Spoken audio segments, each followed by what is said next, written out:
Jeshi la polisi mkoa wa Morogoro linachunguza tukio la kutoweka kwa njia ya utatanishi kwa mfanyabiashara wa huduma za kifedha aitwaye Rogers Yohana Ludovick mwenye umri wa miaka 34, mkazi wa kijiji cha Bwawani, kata ya Dumila, wilaya ya Kilosa, ambaye inadaiwa alichukuliwa na watu wasiojulikana. Kwa mujibu wa taarifa iliyotolewa leo Oktoba 8, 2025 kwa vyombo vya habari na kamanda wa polisi mkoani hapa, kamishna msaidizi mwandamizi wa polisi Alex Mkama, tukio hilo lilitokea Oktoba 7, 2025 majira ya mchana, ambapo Ludovick alidaiwa kuchukuliwa na watu watatu waliowasili katika duka lake la miamala ya kifedha wakiwa na gari nyeupe aina ya Land Cruiser kisha kuondoka naye kusikojulikana.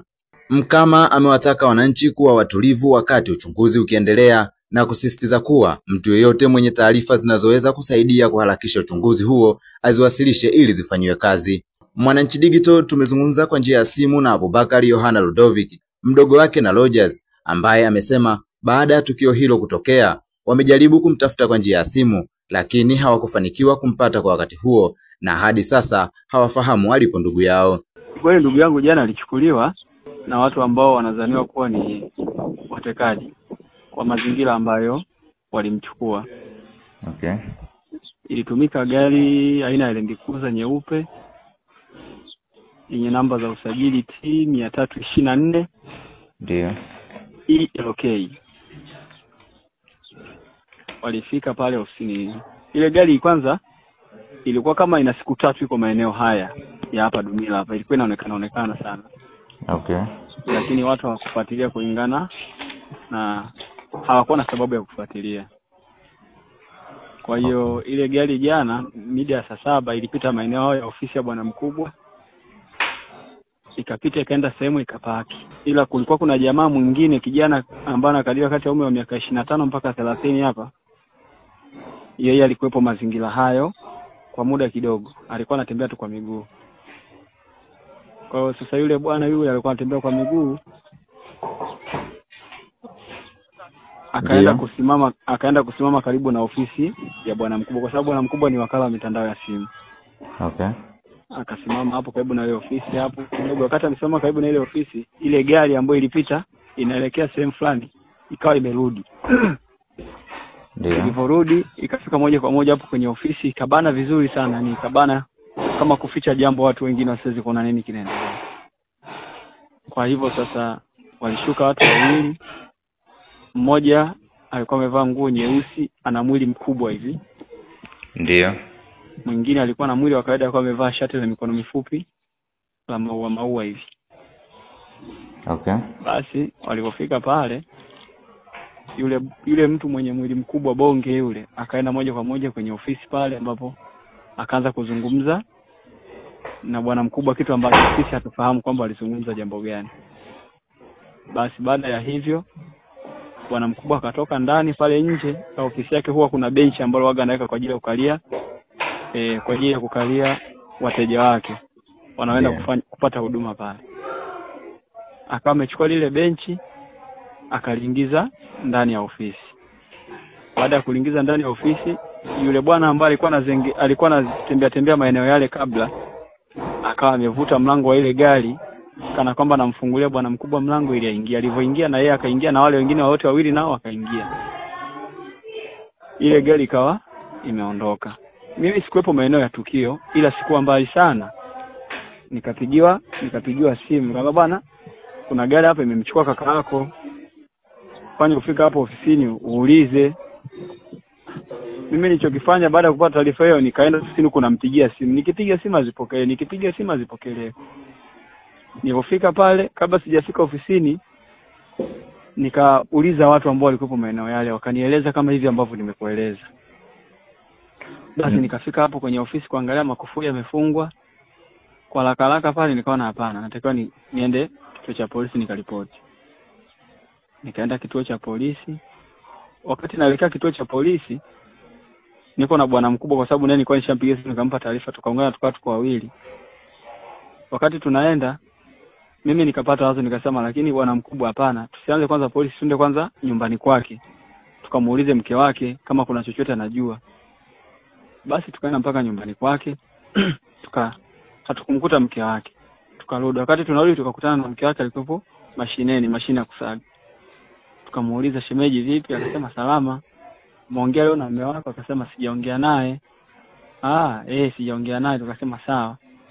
Simu yako mbona tunapiga simu inaita haipokelewa, kesi hizo haipatikani? Tunamwambia sasa simu ya shemeji sasa. Akasema mimi simu yangu nimeacha ndani ila ina tabia kujizima. Tukamwambia basi sawa, ukifika uiwashe. Kama utakuta kuna message yote ambayo imetoka kwenye namba ya mume wako au kuna ujumbe wote ambao umetumwa na namba ngeni ambayo ujumbe huo uelewi, utujulishe sisi. Akasema kwani kuna nini? Tukasema hapana, tutakuelekeza, ila bado kuna jambo tunafuatilia. Baada ya kutoka hapo tukaenda moja kwa moja kituo cha polisi. Tulifika tukapokelewa pale, tukatoa maelezo kwa afande aliyekuwa zamu. Wakati atoa maelezo OCS wa kituo cha Dumila akawa na yeye amefika. Akaniambia ni muelezee ilivyokuwa, nikaeleza kama hivi ambavyo nimeeleza. Afande akaniambia kwamba chukua namba yangu hii hapa, uende huko ambako tukio limefanyika. Kama utakuta kuna shuhuda yote ambaye anaweza akaniongezea kitu cha tofauti na haya ulioniambia, kama ana maelezo zaidi unipigie simu nizungumze naye. Nikamwambia sawa. Mimi nikachukua namba nikaondoka. Nilipofika pale ambapo kuna mashuhuda nikawauliza, jamani hebu naombeni mniambie zile namba ile gari mnazikumbuka? Wakasema namba za gari tunazikumbuka, ilikuwa ni T324 ELK. Nikampigia OCS, nikamwambia OCS namba za ile gari zimefahamika. Kaniambia nitajie, nikamtajia. Umeona? Basi akasema tunafuatilia. Sorry, you can talk on the phone for 1 minute. Jana tukawa tumelala bila taarifa yoyote. Asubuhi saa 11, alfajiri saa 12 kasoro akanipigia OCS. Akaniambia sasa unatakiwa ufike hapa kituo cha polisi kuchukua maelezo alafu twende moja kwa moja eneo la tukio. Ambapo nilipofika pale nikakutana na mkuu wa kituo pamoja na sopelelezi alikuwepo. Alikuwa tayari amefika. Nikatoa maelezo yangu. Baada ya hapo tukapanda kwenye gari tukafika eneo la tukio. Wakaangalia pale, wakauliza baadhi ya mashuhuda ambao walikuwa tayari kuzungumza kutoa ushuhuda wao. Wakapata maelezo yao, wakaandika. Wakatuambia turudi kituo cha polisi kwa ajili ya maelezo ya wewe ndugu yake. Nikafika tena polisi nikatoa tena maelezo mengine. Basi mpaka tunatoka polisi mida saa 4 hivi walikuwa wanaandika barua. Sio walikuwa wanaandika barua wapi ya kuomba taarifa za ile namba ya ndugu yetu ile. Umesema kwamba hiyo gari ilikuwa inaonekana maeneo ya Dumila, labda ni maeneo gani hasa ambayo ilikuwa inaonekana na walivyokuwa inaonekana inafanya nini ndani ya hizo siku 3? Ni gari ambayo ilikuwa inatembea, kwa kila mmoja alikuwa anaiona pale inapopita eneo lake.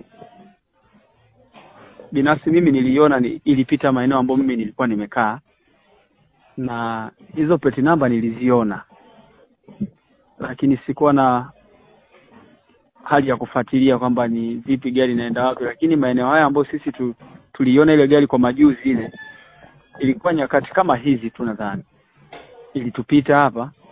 Maeneo haya kuna dokta mmoja hivi amejenga nyumba yake, ndio huwa anapenda kuja na gari ya namna hiyo.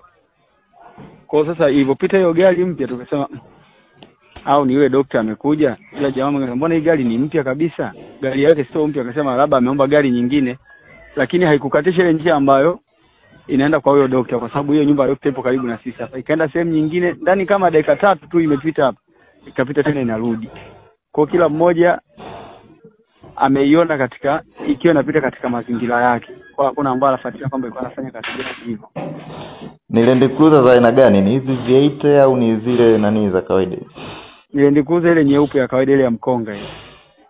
Okay. Zile ambazo zinakuwa kama ambulance wakati mwingine.